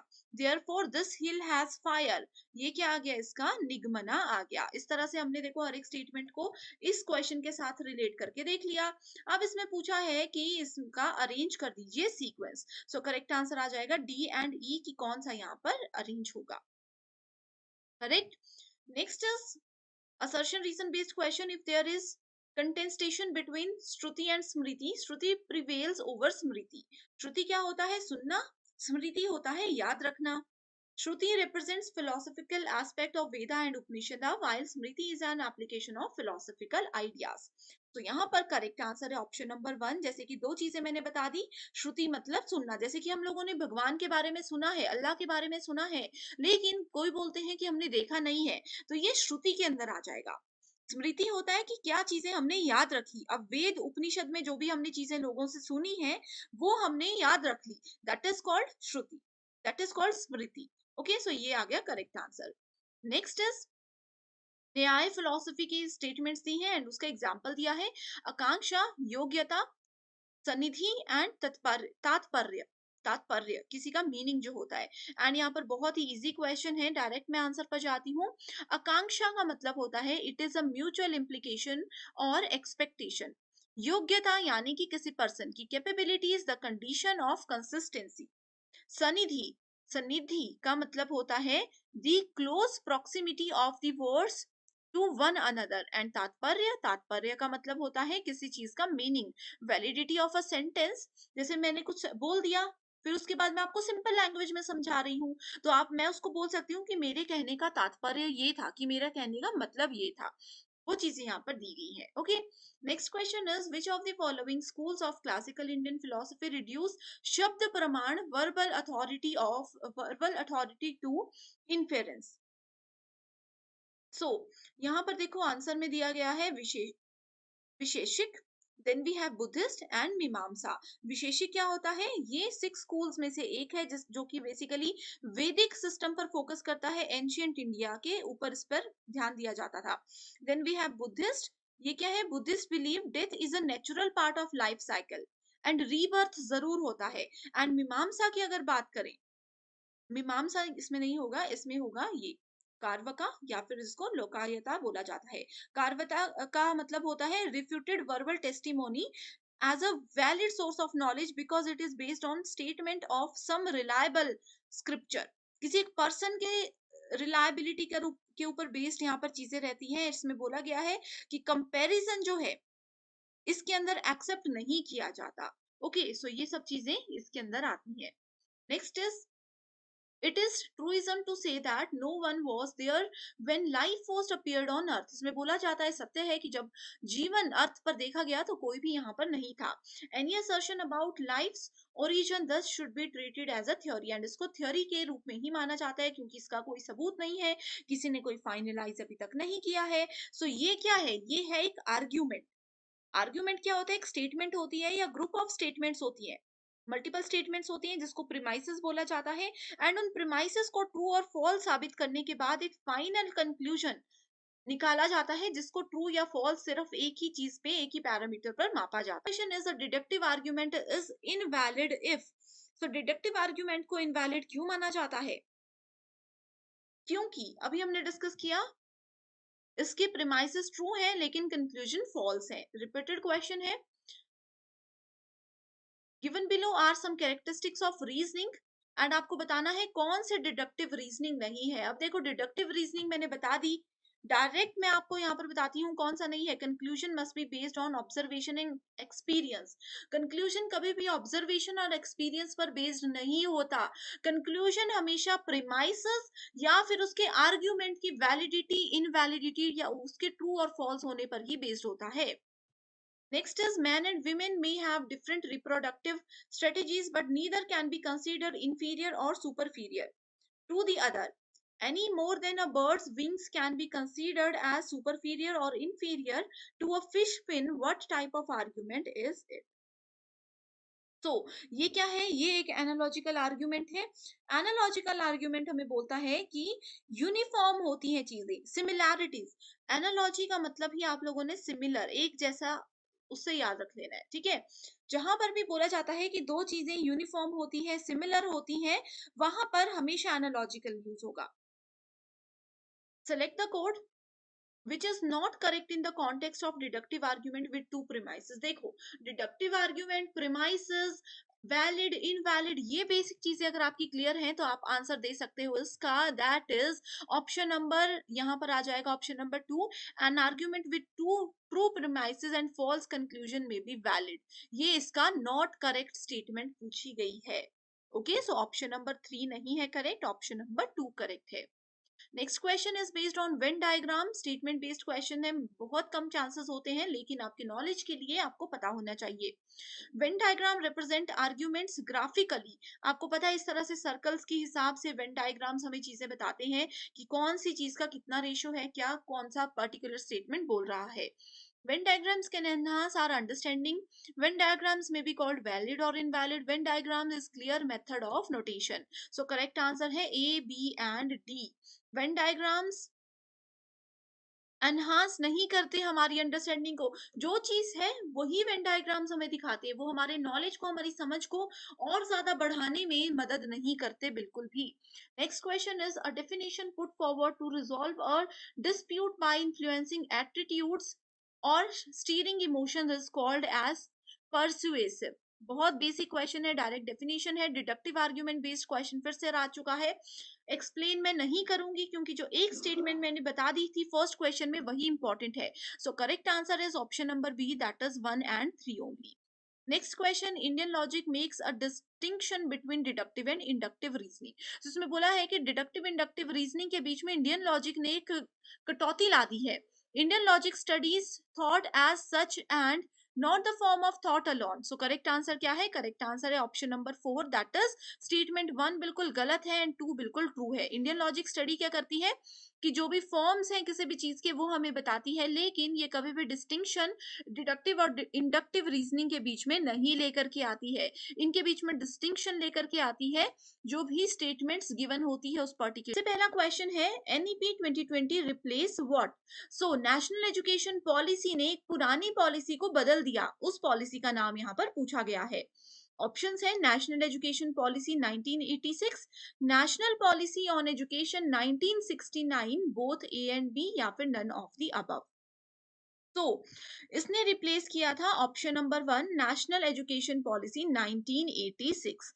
अब यहाँ पर स्टूडेंट्स आप लोग कंफ्यूज हो सकते हो क्योंकि एग्जाम में कई बार पूछा जाता है एनईपी 1986 या फिर पूछा जाएगा नेशनल पॉलिसी ऑन एजुकेशन 1986। तो ये दोनों ही सेम है, आपको ईयर याद रखना है। सो ईयर को ध्यान में रखोगे इजीली आपका आंसर सही हो जाएगा। ओके, सो यहाँ पर आपको पता होना चाहिए कि ये पुरानी पॉलिसी कब बनी थी। 1986 में बनी थी। राजीव गांधी जी की अध्यक्षता के दौरान ये पॉलिसी बनाई गई थी। ठीक है, एंड जो नई पॉलिसी है उस पॉलिसी में बहुत सारे चेंजेस लाए गए हैं समय के हिसाब से। एजुकेशन में जो बदलाव होने चाहिए वो बदलाव आए हैं, लेकिन ये जो पुरानी पॉलिसी थी ये भी बहुत अच्छी थी एंड इसके भी अभी तक बहुत से रूल्स एंड रेगुलेशन और बहुत सी चीजें इंप्लीमेंट नई पॉलिसी में की गई हैं। Next question is the new education policy is based on pillars. How many pillars does it have? So national education policy 2020 के कुछ pillars होते हैं जिस पर ये based होती है। कितने pillars हैं ये पूछा गया है। ऑप्शन 1 यहाँ पर करेक्ट है, इसमें टोटल 5 पिलर्स होते हैं जिसमें से कि सबसे पहला पिलर आ जाता है एक्सेस। एक्सेस का मतलब होता है कि हर बच्चे को, चाहे वो किसी भी कास्ट का हो, किसी भी लोकेशन का हो, किसी भी जेंडर का हो, किसी भी लेवल का बच्चा हो, सभी को इक्वल अधिकार है, इक्वल लेवल पर एजुकेशन मिलनी चाहिए। एनईपी 2020 के अंदर ये बताया गया था कि कोई भी जाति, धर्म, उम्र, किसी भी तरह का बच्चा हो, सभी को बराबर अधिकार है। पूरे इंडिया में कोई किसी भी जगह पे एजुकेशन लेता है, स्पेशली हायर एजुकेशन, उनको एक ही लेवल की एजुकेशन प्रोवाइड करवाई जाएगी। दूसरा है equity, offering individualized support to students, यानी कि हर एक बच्चे को समान अधिकारों के साथ हर एक चीज ऑफर की जाएगी। जो किसी एक बच्चे को किसी प्राइवेट स्कूल के स्टूडेंट को जिस लेवल की एजुकेशन दी जाती है, किसी गवर्नमेंट स्कूल के बच्चे को भी उसी लेवल की एजुकेशन दी जाएगी। ये इस पॉलिसी का एक पिलर है। तीसरी है क्वालिटी, यानी कि एक बेहतरीन एजुकेशन दी जाएगी, बेहतरीन शिक्षा हर एक बच्चों को प्रोवाइड कराई जाएगी ताकि वो आगे आने वाले समय में अपना फ्यूचर सिक्योर कर सके अपने उस बेसिक नॉलेज की मदद से। तीसरा है अफोर्डेबिलिटी।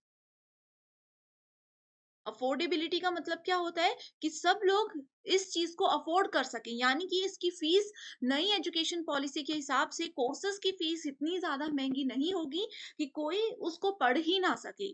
तो चाहे कोई बच्चा गरीब फैमिली से है या फिर काफी रिच फैमिली से है, तो सभी इजीली इस कोर्स का बेनिफिट उठा सकते हैं, एक अच्छी एजुकेशन का बेनिफिट उठा सकते हैं। एंड नेक्स्ट आ जाता है अकाउंटेबिलिटी।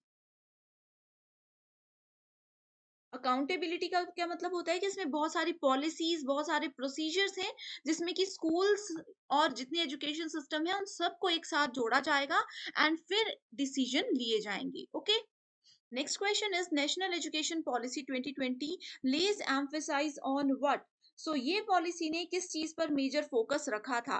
सो ऑप्शंस है लर्निंग फॉर एग्जाम्स कि सिर्फ एग्जाम क्वालिफाई करने हैं, रट्टा मारना है, प्रैक्टिस करना है, जैसे भी करके दिमाग में बात घुसानी है, या फिर कॉन्सेप्चुअल अंडरस्टैंडिंग कि जो भी कॉन्सेप्ट है, जो भी टॉपिक है, अगर आप वो समझ जाओगे तो इजीली कोई भी क्वेश्चन होगा आप उसको बहुत इजीली सॉल्व कर सकते हो।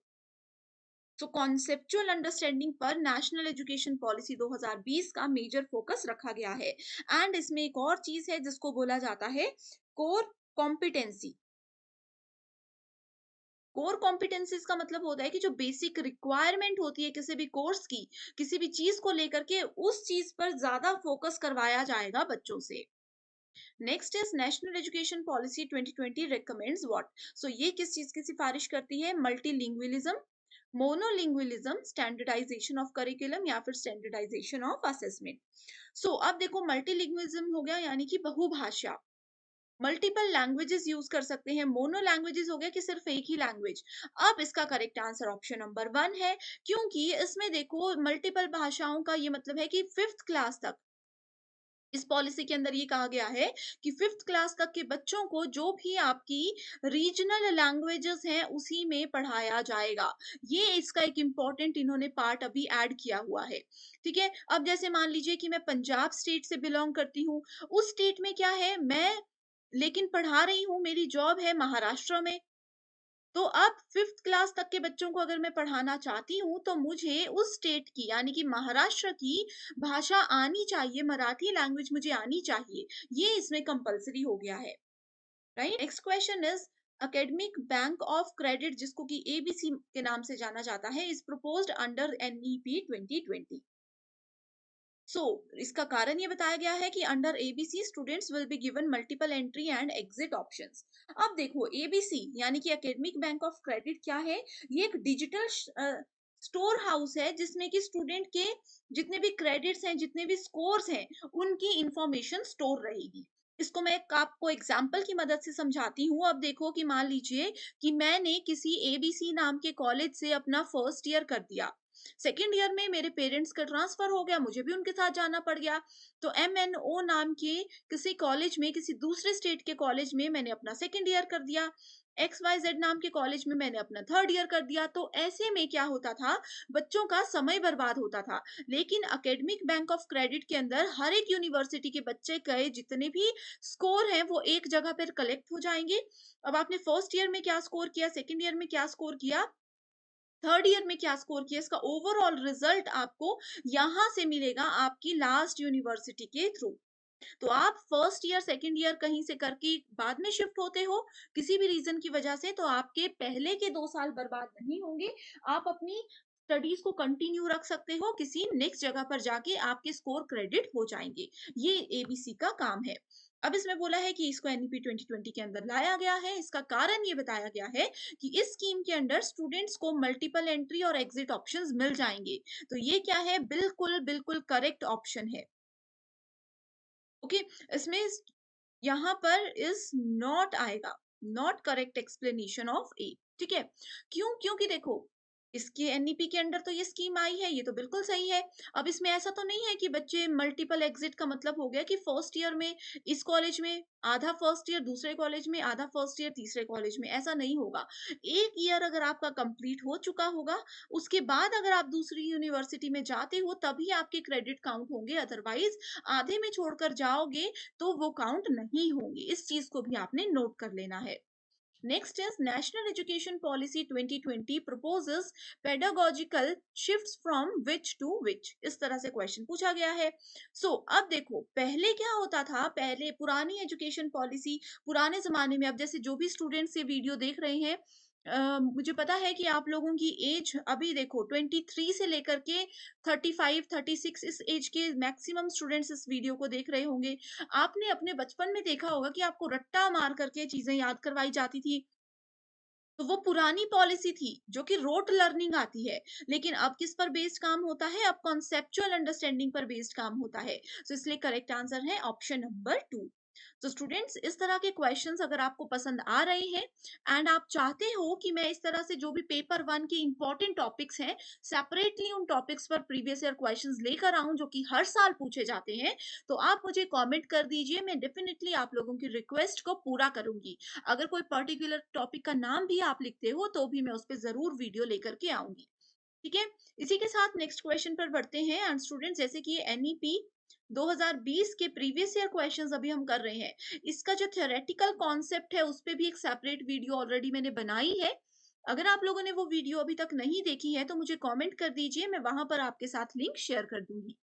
Next is national education policy 2020 states that learning should be. So learning यानी कि सीख कोई पर्सन रहा है तो वो कैसा होना चाहिए? वो होना चाहिए एक्सपीरियंटल, अनुभवात्मक, यानी कि पर्सन जो अपने एक्सपीरियंस के साथ सीखता है वो कभी भी नहीं भूलता। ये चीज आपने जरूर सुनी होगी। तो उसी चीज को ध्यान में रखते हुए ये बात यहाँ पर कही गई है। ठीक है, next question is, in the context of assessment, what kind of report card for students has been proposed in national education policy 2020? so students, इसमें अगर assessment यानी कि students का मूल्यांकन अगर NEP 2020 के अंदर करना है तो किस तरह का रिपोर्ट कार्ड उनका जनरेट किया जाएगा, ये इस क्वेश्चन में पूछा है। सो उनका रिपोर्ट कार्ड होगा किस पर based? 360 degree multi dimensional report card. इसको आप लोग याद कर लीजिए। ठीक है, 360 degree multi dimensional report card, ये एक पॉलिसी नेशनल एजुकेशन पॉलिसी के अंदर सजेस्ट की गई है। तो अब इसका मतलब क्या होता है ये जानना भी जरूरी है। तो देखो स्टूडेंट्स, आपने जो मैंने आप लोगों को एबीसी वाला कॉन्सेप्ट बताया बस ये उसी से रिलेटेड है कि आप कहीं से कुछ भी करते हो, आपका सारा क्रेडिट, आपके सारे स्कोर कलेक्ट होंगे एंड फाइनल रिजल्ट आपको दिया जाएगा। इस तरह से स्टूडेंट्स की असेसमेंट होगी। एक तो ये आ जाता है इसके अंदर। एंड ओवरऑल असेसमेंट की बात अगर करें तो ऐसा नहीं है कि कोई एक स्टूडेंट, अब देखो पहले क्या होता था, 4 ऑप्शंस होते थे +1 +2 में, medical, non medical, commerce and arts. अब जो बच्चा मेडिकल पढ़ेगा वो सिर्फ मेडिकल पढ़ेगा, ऐसा होता था। लेकिन नेशनल एजुकेशन पॉलिसी के अंदर ये भी बात आ गई है कि अगर कोई मेडिकल का student biology, chemistry and physics जो कि इंपॉर्टेंट सब्जेक्ट्स हैं, इन सब्जेक्ट्स के साथ साथ अकाउंट्स और हिस्ट्री भी पढ़ना चाहता है तो वो पढ़ सकता है। इस चीज को बोला गया है 360 डिग्री रिपोर्ट कार्ड। ठीक है, 360 डिग्री कोर्सेज यही है कि आप जो भी सब्जेक्ट चाहो वो आप पढ़ सकते हो। अब ये मेडिकल नॉन मेडिकल वाला कॉन्सेप्ट ही खत्म हो गया है। अब डायरेक्टली आप लोग अपने सब्जेक्ट सेलेक्ट करोगे। जैसे कि मैंने आपको एग्जाम्पल बताया कि मैं इकोनॉमिक्स भी पढ़ना चाहती हूँ, मैं हिस्ट्री भी पढ़ना चाहती हूँ, मैं फिजिक्स के साथ बायो भी पढ़ना चाहती हूँ। इस तरह से पढ़ूंगी तो कोई भी सब्जेक्ट्स है, कोई पर्टिकुलर फील्ड नहीं है, कोई पर्टिकुलर स्ट्रीम नहीं है, एंड ओवरऑल मेरा रिजल्ट इसी पर बेस्ड आ जाएगा। Next is national education policy 2020 emphasize on. देखो सेम क्वेश्चन है लेकिन ऑप्शंस डिफरेंट है। सो इसमें करेक्ट आंसर है flexible multi level activity based learning, यानी कि मल्टीपल एक्टिविटीज में स्टूडेंट्स को एनरोल करवाने के लिए, इन्वॉल्व करने के लिए इसमें मेजर फोकस रखा जाता है। पहले होता था स्टूडेंट्स का फाइनल रिजल्ट आता था सिर्फ उनके स्कोर के बेसिस पे कि उन्होंने अपने अपना जो सब्जेक्ट है उसमें कितना स्कोर किया। लेकिन न्यू एजुकेशन पॉलिसी ये बोलती है कि अगर कोई स्टूडेंट ए मैथमेटिक्स में वीक है, क्योंकि मैथ्स में वो सिर्फ 30% स्कोर ले कर आ सकता है, लेकिन गेम्स में वो बहुत अच्छा स्टूडेंट है, वो नेशनल लेवल तक गेम्स खेल कर आ चुका है। सो ऐसे केस में उन बच्चों को गेम्स की ओर फोकस करवाना चाहिए। So multi level activities based learning यहाँ पर होती है कि मेजर फोकस इस चीज पे है कि कोई भी इंडियन है, कोई भी पर्सन जो एजुकेशन ले रहा है वो एक सक्सेसफुल नागरिक बने, वो एक अच्छी जॉब करे, फिर चाहे वो किसी मैथमेटिक्स के फील्ड में हो या फिर गेम से रिलेटेड हो। Next is National Education Policy 2020 proposes what? So it proposes reduction of content of school curriculum, यानी कि स्कूल में जो भी सिलेबस है ये है उसको कम करने की फोकस किया गया है।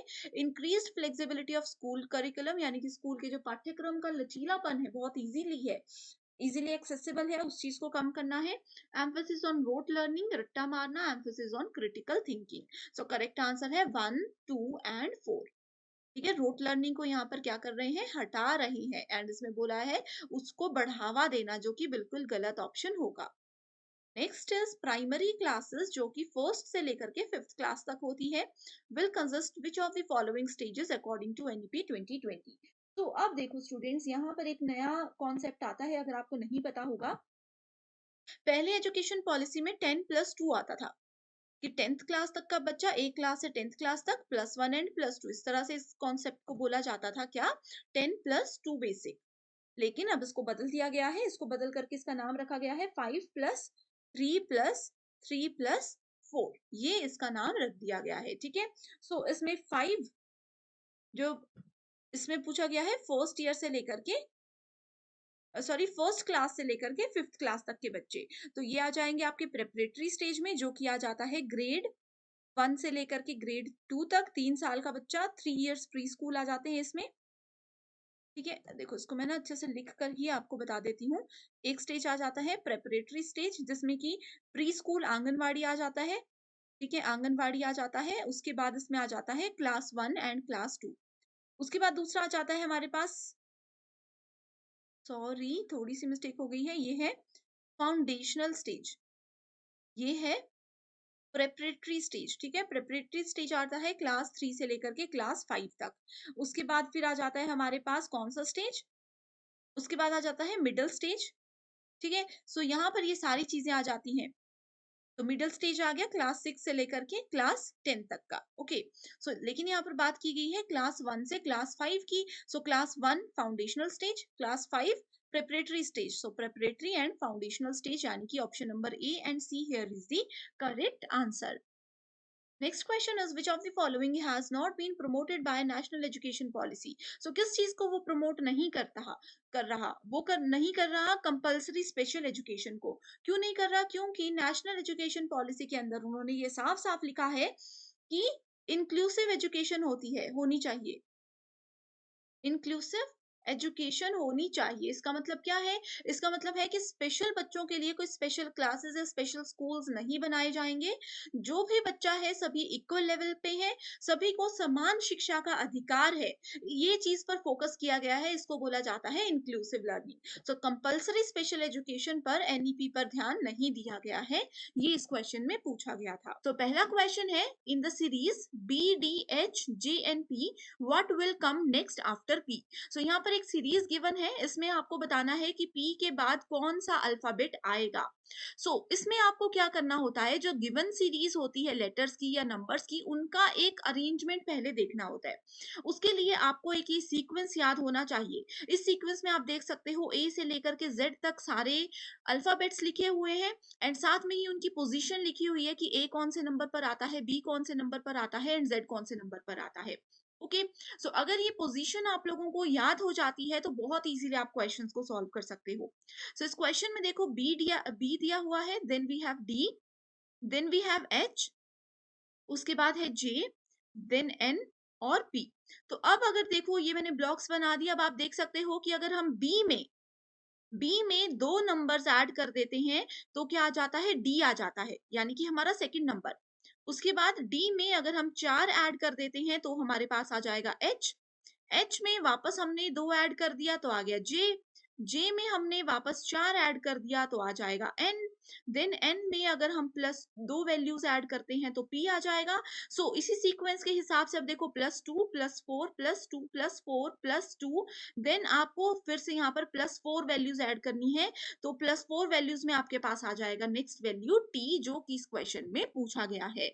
करेक्ट आंसर है यहाँ पर ऑप्शन नंबर 4, राइट। इस तरह से आप इस क्वेश्चन को सॉल्व बहुत इजीली कर सकते हो। साथ ही students, examination point of view से इस तरह के क्वेश्चन में ये कॉन्सेप्ट भी एक इंपॉर्टेंट कॉन्सेप्ट होता है कि देखो, अगर सीधी सीरीज दी गई है तो ए फर्स्ट नंबर पर आता है एंड जेड लास्ट नंबर पर आता है, लेकिन अगर उल्टी सीरीज की बात करें तो जेड पहले नंबर पर आता है एंड ए 26 नंबर पर आता है। इसीलिए इस सीरीज को इस तरह से लिखा है।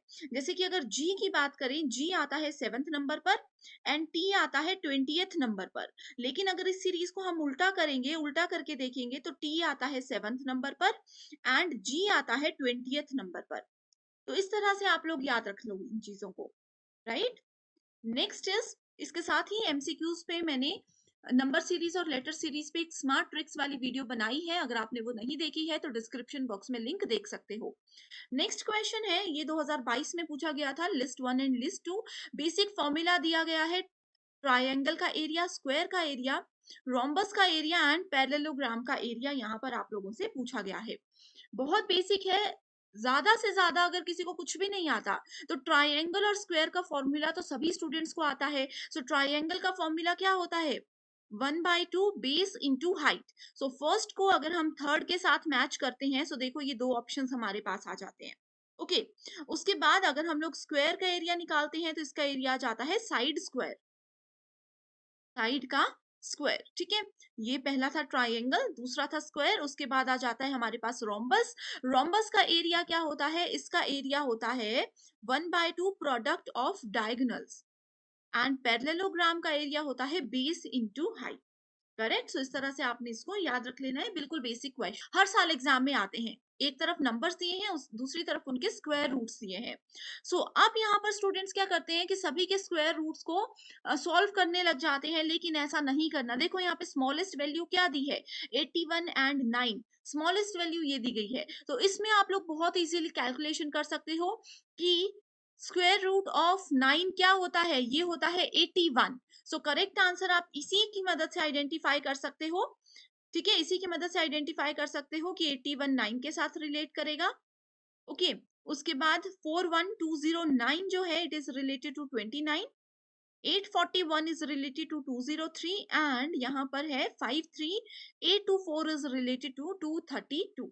राइट। सो इसके अलावा देखो, अब यहाँ पर आप बोलोगे कि अगर हम 81 को 9 से रिलेट करते तो तीन ऑप्शंस हमारे पास थे। तो इसका एक और तरीका ये भी है कि आप देखो ऑप्शंस में सबसे स्मॉलेस्ट वैल्यू यहाँ पर ये है एंड स्मॉलेस्ट वैल्यू यहाँ पर ये है। राइट। उसके बाद उससे बड़ी वैल्यू यहाँ पर ये वाली है, उससे बड़ी वैल्यू यहाँ पर ये वाली है। तो इस तरह से भी आप लोग इन चीजों को बहुत इजीली कैलकुलेट कर सकते हो। राइट।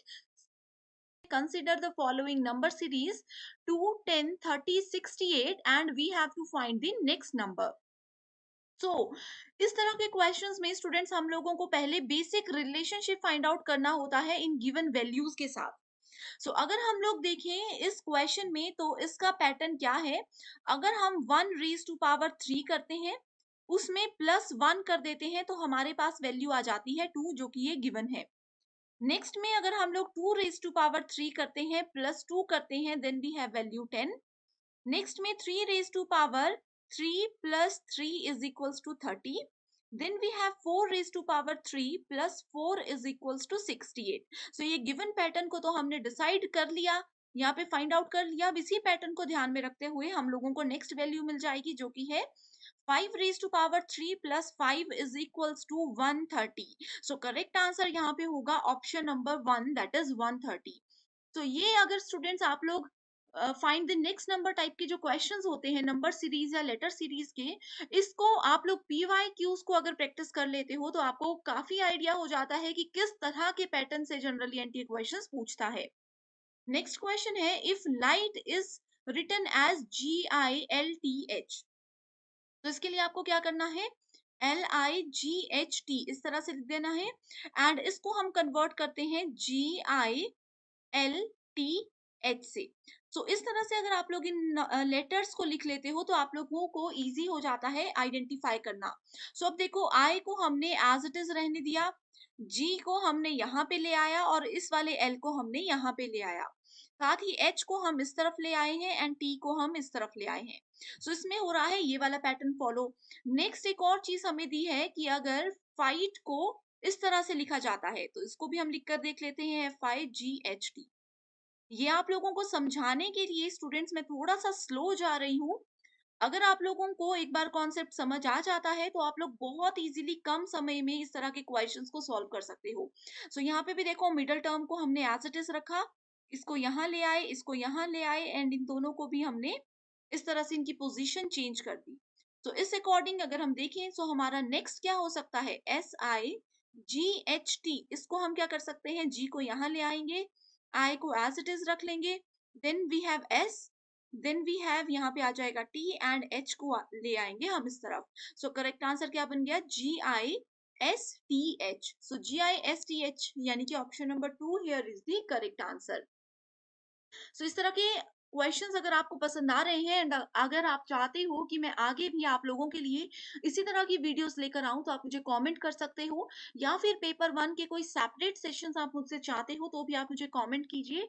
मैं डेफिनेटली आप लोगों की रिक्वेस्ट को पूरा करूंगी। नेक्स्ट क्वेश्चन है, identify the next number in the series 2, 10, 26 and 50।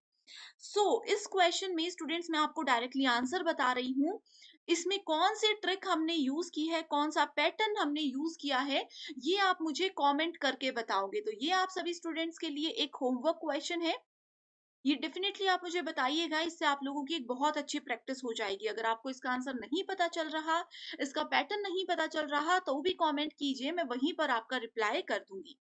इसी के साथ स्टूडेंट्स नेक्स्ट क्वेश्चन पर जाने से पहले आप सभी को बता दूं कि यूजीसी नेट पेपर 2, जो कि हमारा सब्जेक्ट रिलेटेड पेपर होता है, जो हमने पोस्ट ग्रेजुएशन में पढ़ा हुआ है, इसमें अगर हम लोग यूजीसी नेट एग्जाम को के पैटर्न को ध्यान में रखते हुए, उसके डिफिकल्टी लेवल को ध्यान में रखते हुए अच्छे से तैयारी करेंगे, तो इजीली हम अपने जीआरएफ की ड्रीम तक पहुंच सकते हैं। उसके लिए हम आपको कंप्लीट स्टडी मटेरियल देते हैं, जिसमें full syllabus notes and most expected and repeated MCQ series available है। इस एमसीक्यू सीरीज में से एज इट इज बहुत बार क्वेश्चंस पूछे जाते हैं। हमारे एक्सपर्ट एजुकेटर्स ने ही ये सारे एमसीक्यूज डिजाइन किए हैं, जो इंटरव्यू प्रोसेस में भी आपको बहुत मदद करेंगे। आपके सामने जो भी पेपर 2 के सब्जेक्ट्स की लिस्ट है, आप उसको यहाँ पर देख सकते हो एंड स्क्रीन पर दिए गए किसी भी एक नंबर पर व्हाट्सएप की मदद से इजीली कॉन्टैक्ट कर सकते हो।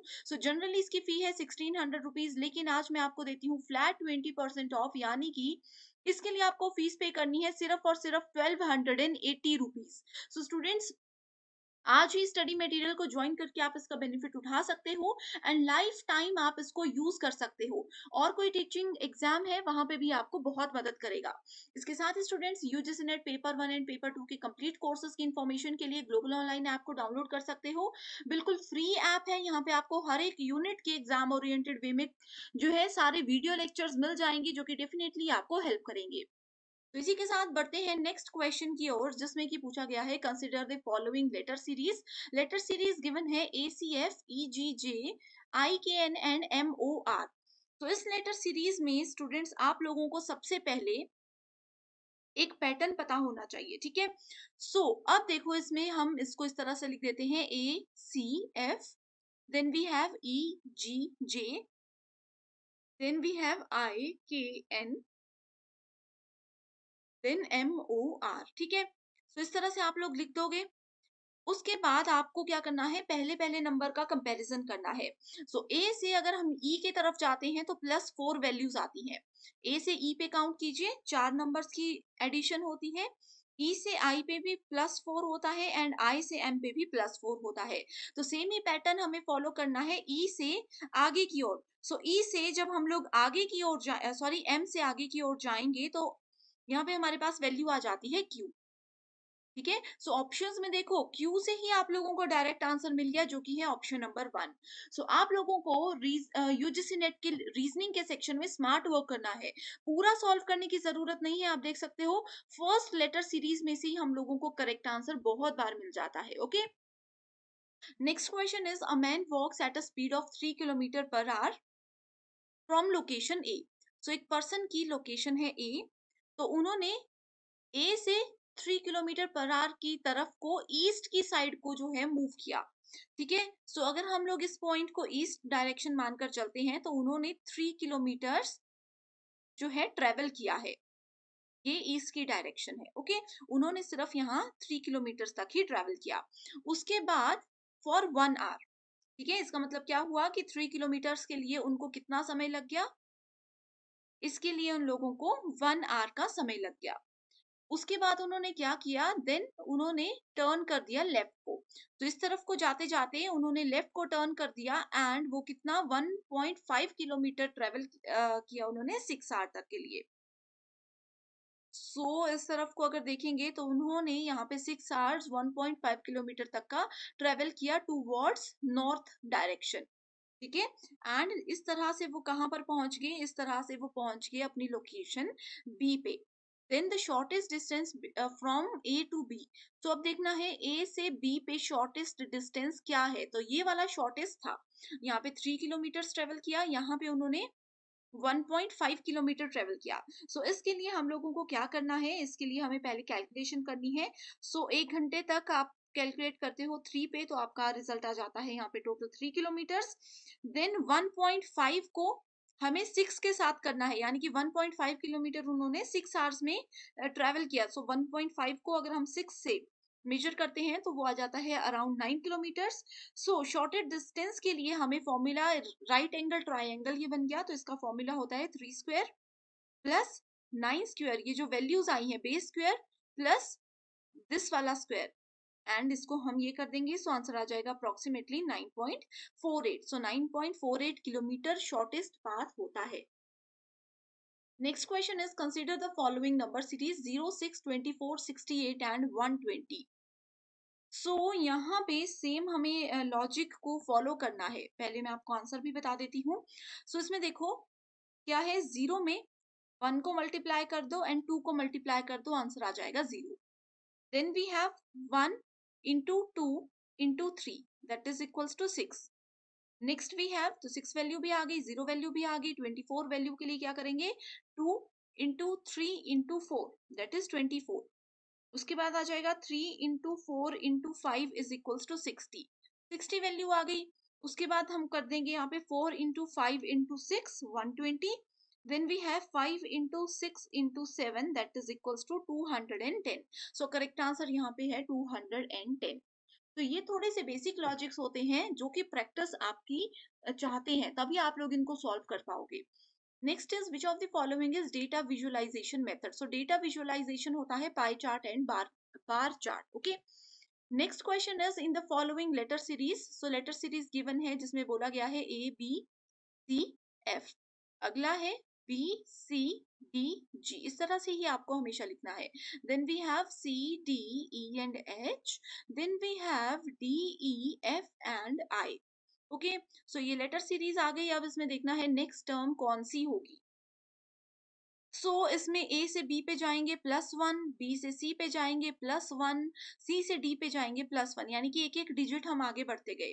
देखो फिर से यहाँ पे बी से सी पे गए +1 +1 +1 का पैटर्न ही यहाँ पे फॉलो किया गया है। सो डी के बाद नेक्स्ट वैल्यू आ गई ई, ई के बाद नेक्स्ट वैल्यू आ गई एफ। सो यहाँ पे ई एंड एफ के 3 पैटर्न्स गिवन है। ठीक है, सो हमें अगला भी सॉल्व करना पड़ेगा। सो E+1 एफ, F+1 जी, तो यहाँ पे इसको हटा देंगे तो F+1 जी। तो यहाँ पे आ गया हमारे पास H+1 I+1 J। ठीक है, सो करेक्ट आंसर क्या हो गया यहाँ पे, option number 3 that is EFGJ। So EFGJ यहाँ पे आ गया। अगला क्वेश्चन है identify the next term in the series 0, then we have 8, then we have 24, then we have 48। So इसमें कौन सा पैटर्न फॉलो किया है वो अब मैं आपको बताती हूँ। अगर आपको इसका आंसर आता है तो स्टूडेंट्स आप इस वीडियो को पॉज कीजिए, इसका आंसर सॉल्व करने की कोशिश कीजिए मेरे बताने से पहले। ठीक है, सो 0 से 8 के बीच में कितना डिफरेंस है 8 का, 8 से 24 के बीच में कितना है 16 का, 24 से 48 के बीच में कितना है 32 का डिफरेंस है ना। अब तो यहाँ पे कॉमन डिफरेंस कोई भी नहीं आया, लेकिन ये जो डिफरेंस आया है ये सारा डिफरेंस भी क्या है, ये सारा डिफरेंस भी जो है कैलकुलेट होता है 8 से। तो इसमें डिफरेंस आ गया 8 का, इसमें डिफरेंस आ गया 8 का। सो इसी तरह से हमें नेक्स्ट वैल्यू फाइंड आउट करनी है। ठीक है, 8 2 16, 16 2 32, देन हमें इसमें नेक्स्ट वैल्यू ऐड करनी है। ठीक है, सो नेक्स्ट वैल्यू अगर हम इसमें 8 ऐड करते हैं तो वो कितना आ जाता है 40। सो 48 में अगर हम लोग 32, सॉरी यहाँ पे थोड़ी सी मिस्टेक हो गई है, यहाँ पे आएगा 24। ठीक है, सो 24 में अगर 8 ऐड करते हैं तो आ जाएगा 32। तो 48 प्लस 32 आ जाता है 80। ठीक है, सो 80 आ गया यहाँ पे आंसर हमारे पास इस तरह से। Next is consider the following letter series and identify the next number ACE FHJ KMO and PRT। Right, so इसको हम लोग किस तरह से कैलकुलेट कर सकते हैं, इसमें आप लोग देखो सबसे पहली टर्म है AC। ठीक है, सो यहाँ पे डिफरेंस कितना है +5 का, +5 एंड +5। नेक्स्ट भी अगर हम देखें तो +5 का ही डिफरेंस है, तो ज़्यादा इसमें आगे नहीं बढ़ते हैं। डायरेक्टली P के बाद अगर हम लोग +5 कर लेते हैं, P के बाद +5 कर देंगे तो कितना आ जाएगा? U आ जाएगा। सो U पे हमारा डायरेक्टली आंसर यहाँ पे आ जाता है, दैट इज़ ऑप्शन नंबर